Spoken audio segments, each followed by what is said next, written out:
Hello everyone, जय हिंद, वंदे मातरम। आशा करते हैं आप लोग अच्छे होंगे और हम भी अच्छे हैं। और कर रहे थे बिहार एसएस, बार बार हम बिहार एसएस से बोल देते हैं, एसएससीजीटी का प्रैक्टिस सेट नंबर 18 हमने कर लिया। आज 19 करेंगे।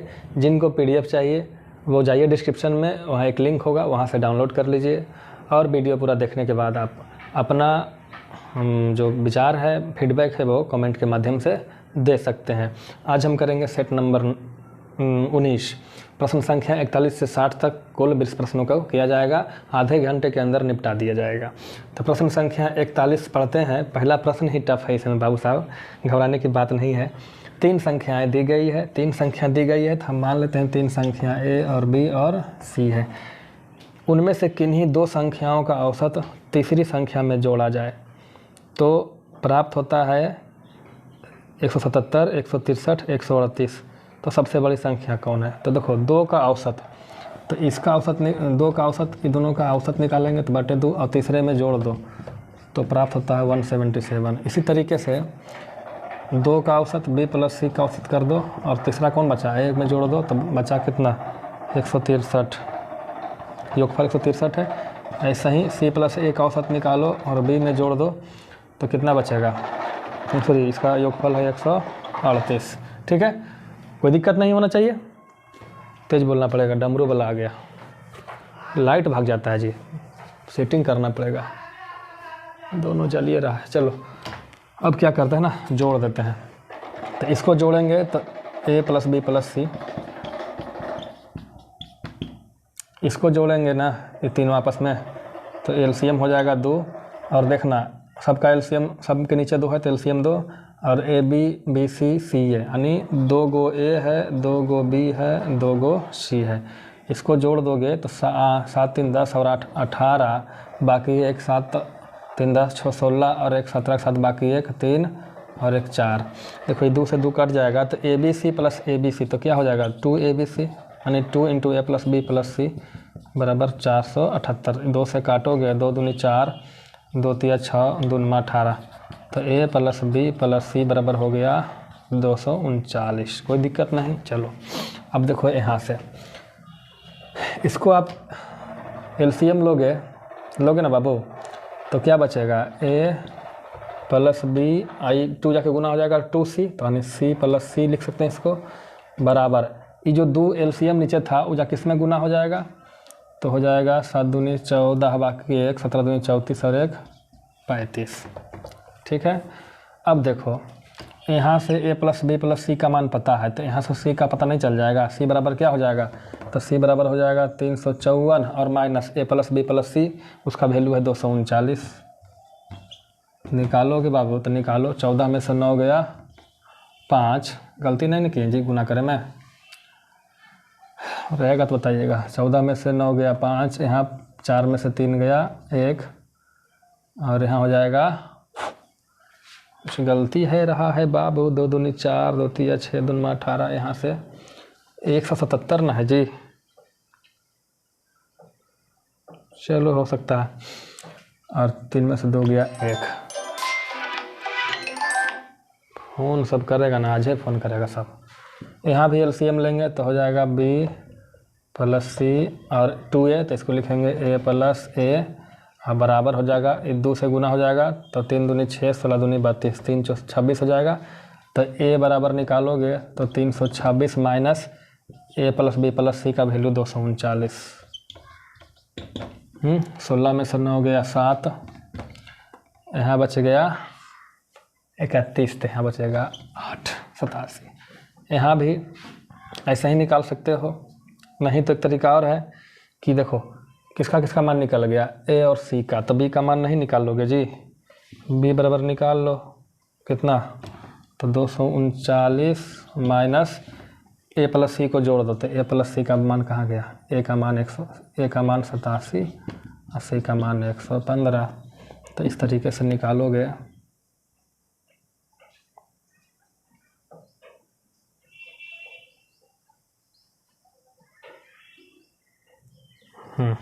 निकालो 239 माइनस 7 5 12, बाकी 1 11 8 19 1 20। सही है। हाँ, तो घटाओगे तो बचेगा 37। तो तीन संख्या 37, 87, 115, तो बड़ी संख्या क्या बचेगी? तो बस बड़ी संख्या बचेगी 115। ठीक है, पहले प्रश्न में 5 मिनट लग गया जी, है ना, बहुत लंबा था। प्रश्न संख्या 42 कहता है, देखो 42, CP SP MP कहता है 20% अधिक अंकित करता है क्रय मूल्य से। तो 20% बराबर 1/5, यानी क्रय मूल्य अगर 5 है तो लिखता है 6। उसके बाद कहता है अंकित मूल्य पर 20% का बट्टा देता है। 20% बराबर 1/20, मतलब अंकित मूल्य अगर 20 है तो 1 का डिस्काउंट देगा तो विक्रय मूल्य हो जाएगा 19। अब देखो अंकित मूल्य बराबर करेंगे तो यहाँ 10 से गुना करो 60 हो जाएगा, यहाँ 3 से गुना करो 60 हो जाएगा, यहाँ 10 से गुना करोगे, यहाँ 3, तो यहाँ 3 से गुना करोगे। मतलब क्रय मूल्य अगर 50 है तो अंकित मूल्य 60 है और विक्रय मूल्य 57 हो गया। तो कहता है लाभ कितना होगा, लाभ परसेंट। तो 50 में खरीद के 57 में बेचोगे तो 7 का लाभ 50 पे, तो 100 पे कितना, 50 दूनी 100, 7 दूनी 14% का लाभ हो गया। कहता है 3 खेत है जिसका क्षेत्रफल दे रखा है। खेत ऐसे है 1 2 3, क्षेत्रफल है 165 और इसका 195 और इसका 90, है ना। कहता प्रत्येक खेत में बराबर लंबाई, तो लंबाई बराबर होना चाहिए। इसका भी लंबाई ए वाला ई तीनों बराबर, चौड़ाई अलग अलग हो। इसको लिखेंगे, क्या लिखेंगे, देखो इसको मान लेते हैं 15 तो 11 हो जाएगा। इसको मान लेंगे 15 तो हो जाएगा 13, गुना करके देखना, 15 गुने 13 195 आएगा, 15 गुने 11 165 आएगा और 15 गुने 6 90 आएगा। तो लंबाई क्या हो गया, तो लंबाई हो गया 15, तीनों में कॉमन, बाकी चौड़ाई तीनों का अलग अलग है। कहता है प्रत्येक खेत में फूलों की क्यारी 3 मीटर चौड़ी होती है, तो क्यारी की अधिकतम लंबाई कितनी है ना जी, क्यारी की अधिकतम लंबाई। देखो अब इसमें भी क्यारी बना दिया, देखो ऐसे कर दिया, ऐसे था ये लंबाई है, इसमें 3 मीटर का एक क्यारी बनाया चौड़ाई, तो 15 मीटर में क्या क्यारी बनेगा, तो एक क्यारी की 3 मीटर, तो 15 में 5 मीटर होगा, यही होगा उत्तर आपका। प्रश्न संख्या 44 कहता है 2 संख्याओं का योगफल 50 है, उनमें से एक संख्या दूसरे का 7/3 है। दूसरे का, तो मान लेते हैं एक संख्या है, दूसरी संख्या है 3, तो पहली संख्या कितना हो जाएगी 7, दोनों का योगफल कितना होगा 7 3 10। अब प्रश्न कहता है 50 है, तो 1 यूनिट कितना हो गया 5, तो बड़ी संख्या, तो बड़ी संख्या 7 है, तो 7 यूनिट बराबर 35 से हमारी बड़ी संख्या होगा। छोटी संख्या पूछेगा तो 3 गुने 5 15 करेंगे। आगे दे रखा है ABC पूछ रहा है A अनुपात B अनुपात C बताओ। A और B का अनुपात 7 9 है, ये 9 है भैया। B और C का 3 5 है। तो देखो B का मान बराबर करेंगे, यहाँ भी 3 से गुना करेंगे, यहाँ भी 3 से गुना करेंगे, तो 7, ये हो जाएगा 9, ये हो जाएगा 15, हो गया अनुपात, है ना। 46 नंबर प्रश्न कहता है A का वेतन 20 है, तो A का जो वेतन है वो 20 से 25% ज़्यादा है। तो B का मान लेते हैं 100, तो A का वेतन कितना हो जाएगा 125। तो कहता है B का वेतन A से कितना कम है, तो कितना कम है जी 25 कम है, कितना पे 125 पे, तो 100 पे कितना 25, 25 25 से 5 से काटोगे तो कम है 20%। अगला 47 नंबर प्रश्न कहता है 47 कहता है एक वस्तु का अंकित मूल्य 920 रुपया है, इसमें 2 छूट देता है ना। 2 छूट देने के बाद क्रमवार छूट है, सक्सेसिव डिस्काउंट, 742 रुपये 90 पैसा में बेचता है या खरीदता है। यदि पहली कटौती 15% है, दूसरी कितनी होगी। तो देखो 920 रुपये कीमत था, पहला कटौती कितना 15% का, तो 15% बराबर, तो कितना परसेंट लिया होगा 85% कीमत लिया। दूसरा कितना कटौती किया नहीं पता, तो हम मान लेते हैं x का कटौती किया, तो कितना हो जाएगा x 100 माइनस x%। जैसे देखो 15% का कटौती किया तो बचा 85%, 85/100, तो 85 कैसे आया, 100 में से जो कटौती था 15% घटा दिया। इसी तरीके से दूसरा कटौती मान लेते हैं x था, तो 100 माइनस x करेंगे बटे 100। अब ऐसा करने के बाद कीमत कितना हो गया जी, तो हो गया 942 रुपया 90 पैसा। कोई दिक्कत है, नहीं होना चाहिए। चलो काटो 17 पचे 85, 20 पचे 100, 1 जीरो से 1 जीरो कट गया, 2 से काट दोगे तो 2 चौके 8, 2 चौके 12, 46 गुने 17 गुने 100 माइनस x बटे 100 बराबर 942। 9 दशमलव हटाएंगे तो बटे क्या हो जाएगा 2 को 100। यहाँ तक कोई दिक्कत नहीं होना चाहिए, ठीक है। 100 से 100 कट जाएगा, 17 से काटो ही कटेगा, 17 से काटो, 17 पचे 85, 5 बार में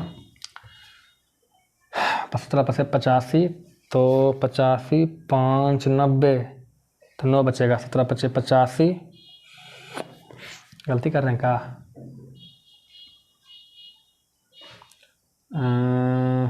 चल 942 है ना जी, 942 कैसे होगा यार? 742, वही सोचें कुछ तो गलत है।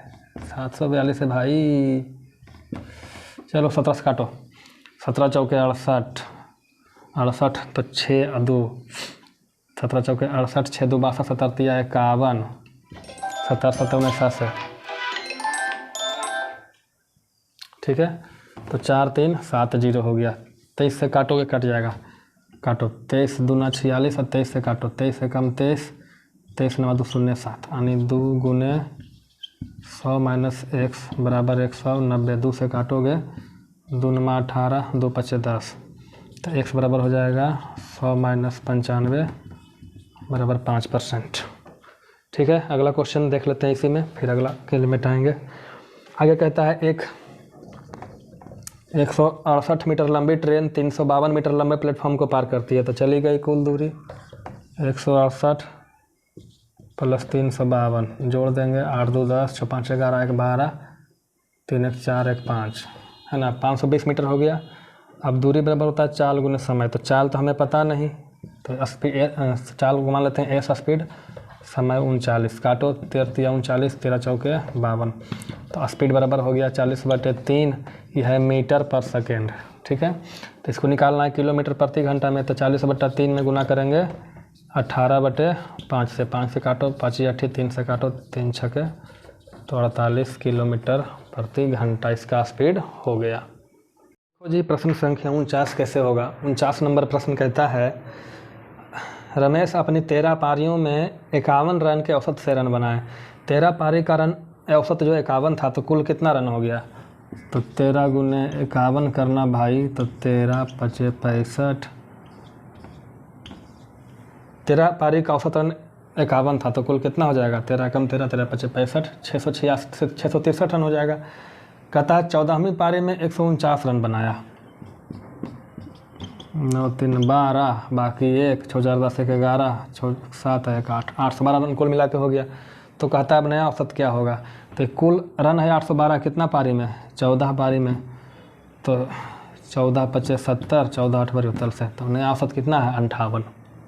और तरीका एगो सीख लो, देख लो, देखो 13वां पारी तक उसका औसत कितना था? तो उसका औसत था भाई 51। अगर 14वां पारी में भी 51 रन बनाता तो उसका औसत में वृद्धि नहीं होता, ना ही कमी होता। लेकिन क्या है, 51 से ज़्यादा बना रहा है, 149 रन, तो उसका औसत बढ़ेगा। तो देखो 149 बनाया, पहले 51 था, तो कितना ज़्यादा बनाया? तो 98 ज़्यादा बनाया, है ना। 98 रन ज़्यादा बनाया तो 98 रन बढ़ेगा, 98 रन बढ़ेगा, तो बढ़ेगा, ये तो रन है, तो औसत कितना बढ़ेगा? तो 98 का औसत निकालेंगे। अब मैच की हो गया संख्या 14, तो औसत बढ़ेगा 7, पहले था औसत 51 और 7 बढ़ जाएगा, तो हो जाएगा 58। ये समझ वाला सॉल्यूशन है, बाकी डिटेल सॉल्यूशन है। आगे कहता है एक किले में 150 व्यक्तियों के लिए 45 दिन के लिए राशि है, मतलब भोजन सामग्री है। 10 दिन बाद देखो 150 आदमी के लिए 45 दिन के लिए है, तो कहता है 10 दिन बाद, तो 10 दिन बाद, तो 10 दिन खा के गया, भर पेट लोग निकल गया, तो कितना बचा? तो बचा 150 आदमी के लिए 35 दिन का भोजन बचा। आदमी 10 दिन तक 150 लोगों ने खाया 10 दिन तक, इसलिए 10 दिन घट गया, तो 35 दिनों का राशन बचा। अब कहता है 25 व्यक्ति छोड़कर चल जाए, तो 25 व्यक्ति छोड़कर चला जाएगा, तो कितना व्यक्ति हो जाएगा? 150 में 25 गया, 125 व्यक्ति कितने दिन खाएगा? तो डी 25 पचे 25 से 25 छक्का 150, 5 7 35, तो 6 सत्ते 42 दिन चलेगा उसका भोजन। कितना दिन चलेगा? 42 दिन। आगे वाला प्रश्न कर लें, छोड़ दें? बिठा लेते हैं। चलो देखो, कहता है 8 पुरुष तथा अथवा 16 महिलाएं किसी काम को 5 दिन में कर सकती है। देखो 8 पुरुष को लगा दो तो भी 5 दिन में करेगा, या तो 16 महिला को लगा दो, 16 महिला को लगा दो तो भी 5 दिन में करेगा। M for male, W for women, है ना, मैन और वुमेन।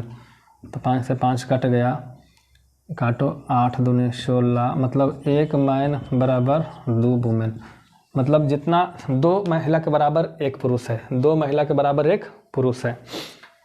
तो कहता है बताओ ये जो काम है टोटल काम कौन था? दोनों तो टोटले काम है जी, चाहे इसको ले लो चाहे इसको ले लो। किसको ले लेते हैं? तो इसी को ले लेते हैं। इस काम को करना है क्या आदमी? तो कहता है 2 पुरुष 6 महिला, 2 पुरुष और 6 महिला मिलकर कई दिन में करेगा? तो भागा दे देंगे, हैं?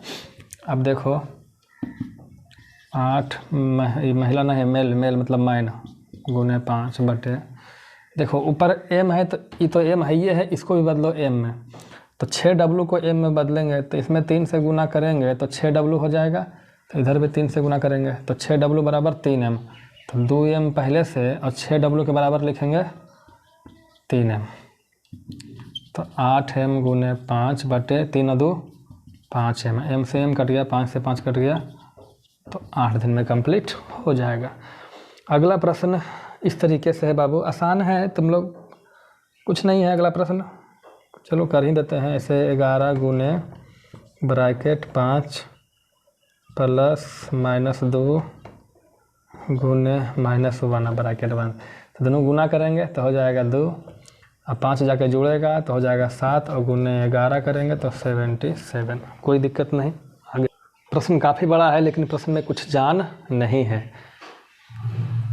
प्रश्न इतना बड़ा है ना कि प्रश्न में कुछ जान भी नहीं है। देखिए क्या प्रश्न कहता है, लाइट चली गई। कहता है एक त्रिअंकीय संख्या है, मतलब 3 अंक वाली संख्या है। जैसे ही हटेंगे ना तो ये दिक्कत करेगा। 3 अंक वाली संख्या है बाबू, तो कोई संख्या है 3 अंक वाली, ठीक है। कहता है इसको बोलते हैं इकाई, इसको बोलते हैं दहाई, इसको बोलते हैं सैकड़ा। ये चीज़ जानते हैं, इकाई दहाई सैकड़ा। कहता है इकाई का अंक जो है दहाई से 3 गुना है। जो इकाई का अंक है दहाई से 3 गुना है, तो दहाई का अगर 1 है तो ये 3 है। फिर कहता है कि जो सैकड़े का अंक है वो दहाई का 2/3 है। जो सैकड़ा वाला है वो दहाई का 2/3, तो सैकड़ा डिपेंड करता है दहाई पे। तो मान लेते हैं अगर दहाई हमारा 3 है तो सैकड़ा कितना हो जाएगा? 2, यानी ये हो गया 2, वो हो गया 3। बराबर करेंगे दोनों, तो यहाँ 3 से गुना करेंगे, यहाँ 3 से गुना करेंगे। तो इकाई के अंक 2 है, दहाई के अंक 3 है, सॉरी सैकड़ा का अंक 2 है, दहाई का अंक 3 है, तो इकाई का अंक 2 है। ये अनुपात में आ गया बाबू। क्या आ गया? अनुपात में, यानी ये 2x है तो ये 3x है तो ये 7x है। कुल कितना हो जाएगा? 2 3 5 और 9 14x। और अंकों का योग दे रखा है 14, तो अंकों का योग ये अंक है, पहले तो अंक जोड़ दिए 14x बराबर 14, तो x बराबर 1। तो इकाई अंक बनेगा x बराबर 1, तो इकाई अंक 2, दहाई अंक 3, और सॉरी इकाई अंक 9, दहाई अंक 3 और सैकड़ा वाला अंक 2। तो इस तरीके से संख्या हमारा बनेगा 239। कोई दिक्कत नहीं होनी चाहिए। देखो पहले एक का हम इसको पहले निकाल लेते हैं, इसका मान अलग से। तो 5 + 2√6। देखो इसको बनाएंगे a + b का होल स्क्वायर बनेगा। इसमें रहेगा a² + b², ये हो जाएगा 2ab, तो 2ab। इसको करो ऐसे, तो √3 का स्क्वायर प्लस √2 का स्क्वायर। देखो √3 का स्क्वायर 3 प्लस 2 का स्क्वायर 2, 3 2 5 हो गया, और 2ab 2√6 हो गया। यानी इसको हम बोल सकते हैं √3 प्लस √2 का स्क्वायर। ये स्क्वायर से रूट कटेगा, यानी इसका जो वैल्यू निकल के आया वो आया √3 प्लस √2 माइनस, यहाँ से करेंगे तो वही चीज़ें होगी। क्या हो जाएगा? √3 प्लस √2। अब देख लीजिए और देखो, √3 प्लस √2 माइनस, इसका जब परिमेयीकरण करेंगे ना, इसका जब परिमेयीकरण करेंगे तो √3 माइनस √2 होगा। सर आपको कैसे पता, बताते हैं। दोनों का डिफरेंस कितना है, दोनों के वर्गों का डिफरेंस 1 होगा। देखो √3 का स्क्वायर 3 और √2 का स्क्वायर 2, डिफरेंस कितना है 1। तो जब परिमेयीकरण करेंगे तो केवल प्लस का माइनस हो जाएगा। ठीक है, अब हो जाएगा √3 प्लस √2 माइनस √3 प्लस √2। √3 से √3 कट गया, √2 प्लस √2, तो हमारा हो गया 2√2 उत्तर। देखो अगला प्रश्न कंसेप्ट समझो, फिर ट्रिक बताएंगे। कहता है दो संख्याओं को 33 से भाग दे देते हैं तो शेषफल एक में 21 बचता है, एक में 28 बचता है। दो संख्या हैं, दोनों में भागा दिए 33 से। एक संख्या को भागा दिए 33 से, उधर नहीं दिख रहा, चलो एक संख्या और है उसको भी भागा दिया हमने 33 से। तो एक में जो शेषफल बचता है 21 और यहाँ एक जगह शेषफल बचता है 28। ठीक है, तो मान लो 0 बार में लगाया होगा तो 0 आया होगा। अब कितना से 0 घटाएं कि 21 बचेगा, तो आप कहिएगा 21 सर। इसी तरीके से 33 मान ली 0 बार में लगाया होगा तो 0, अब कितना से 0 घटाएं कि 28 बचेगा, तो कहेंगे 28 सर। तो दो संख्या कौन कौन है, एक 21 और एक 28। तो कहता है उन दोनों का योगफल यानी 21 प्लस 28 योगफल 9, इसको भागा देना है 33 से। तो एक बार में लगाएंगे 33 तो कितना बचेगा 16। ये था लॉजिक, लेकिन ट्रिक से बताना है तो कुछ नहीं करना है। ट्रिक से जो शेषफल है 21 प्लस 28 इसको जोड़ दो 49 और भागा कर दो 33 से, तो शेषफल बचेगा 16। ठीक है, देखो एक पुरानी कार खरीद कर 3000 रुपये उस पर मेंटेनेंस का खर्चा करता है और 58,000 में बेच देता है और 16% का लाभ कमाता है। तो 16% का लाभ कमाया, 16% बराबर हो जाएगा 4/25। मतलब क्रय मूल्य अगर 25 है तो 25 का 16% 4 का प्रॉफिट है, तब विक्रय मूल्य कितना होगा 25 और 4 29 यूनिट। अब विक्रय मूल्य है कितना 58, 100 के 58,000, 58,000 तो 29 यूनिट 58,000, तो एक यूनिट कितना हो जाएगा 2,000। तो क्रय मूल्य कितना है 25 यूनिट, तो 25 गुने 2,000 तो 50,000 रुपया क्रय मूल्य था। लेकिन इस 50,000 में 3,000 मरम्मती खर्चा भी शामिल है, तो 3,000 घटा देंगे तो बचेगा 47,000 रुपया। क्योंकि प्रश्न कहा था कि कार को खरीदने के लिए कितना लगा था, तो कार खरीदने में 47,000 लगा था, 3,000 मेंटेनेंस करवाया तब जाके 50,000 हुआ था हमारा। ठीक है, आगे कहता है 36/225 और 48/150 और 72/85 का एलसीएम। जब एलसीएम पूछे बाबू तो ऊपर वाले का एलसीएम करो और नीचे वाले का एचसीएफ करो। ऊपर वाले का एलसीएम करोगे तो 144 ऐसी संख्या है जो तीनों से कटेगी, इसका एचसीएफ करोगे तो 5। लेकिन अगर एचसीएफ पूछे तो ऊपर एचसीएफ नीचे एलसीएम, यही दो प्रश्न पूछता है। लाइट होता ना तो 2-3 इतना मिटाना नहीं पड़ता, एक बार में 2 तो 3 क्वेश्चन करते।